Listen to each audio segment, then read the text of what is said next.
I'm routinely asked, Diane, why did you decide to start Weather Integrations? And for me, it was just a natural pairing of my passion areas. I am an avid weather and water geek. I just love watching the weather, watching the clouds, but also matched together my interest in helping people make smarter decisions. I really believe that if people have access to the information that they need to make those decisions, they can really make more informed decisions.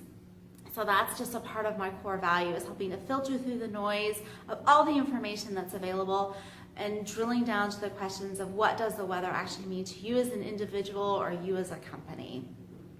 Looking back, I'm so thankful. I was just blessed to have support as I grew up to really explore my interest in meteorology. Yes, I was one of those kids that I was always out watching the weather, watching the clouds, even when the tornado sirens were going off, and my parents were incredibly supportive in that interest.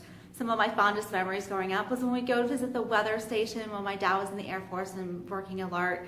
I loved talking to the weather forecasters there, learning how they helped make pilots make smart decisions of when they could fly and where they could fly safely.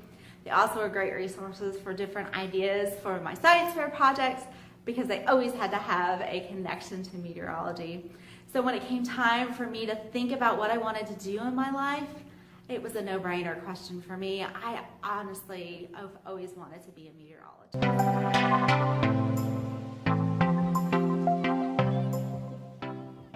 I was so blessed in my career that I worked for the National Weather Service for the first 20 years, and I was able to fill the role of both a weather forecaster as well as a hydrologist.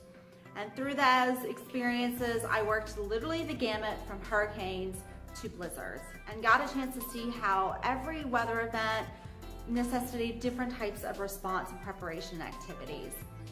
In my last role in Minnesota, I was able to work closely with local, state, and federal partners, helping them plan and prepare for weather events with an emphasis in flooding.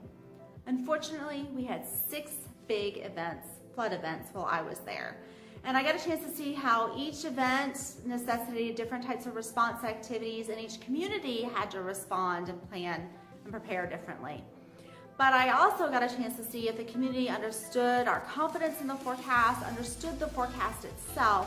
They could take that information back to their city council and leaders, ask for emergency funding, and get that improved to make preparation activities and put those into motion. Some of these requests were not cheap.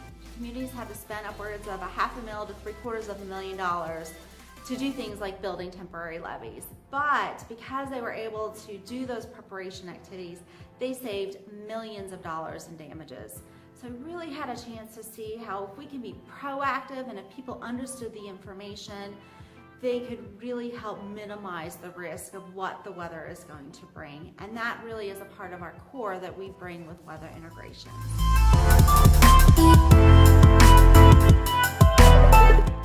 Why did we decide to go into agriculture? That was really actually an easy question because in addition to having a huge fascination for weather and hydrology, I'm also a master gardener. I just love watching my plants grow and trying to produce healthy vegetables, healthy plants, and I see every day how the weather impacts that and how the weather influences my pests and disease development.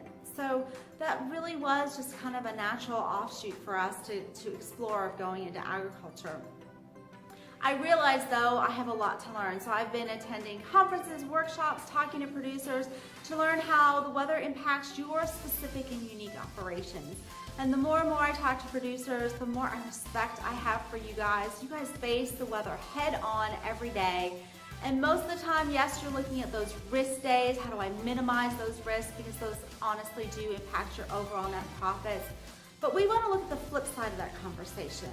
There are absolutely optimal days for you to do certain tasks around the farm. So how do we help you better anticipate those opportunity days and shift your plans for the week so that you can take advantage of those days as well? So fundamentally, we're asking those questions and we're implementing ideas and strategies through Growcaster to help you put the weather to work for you.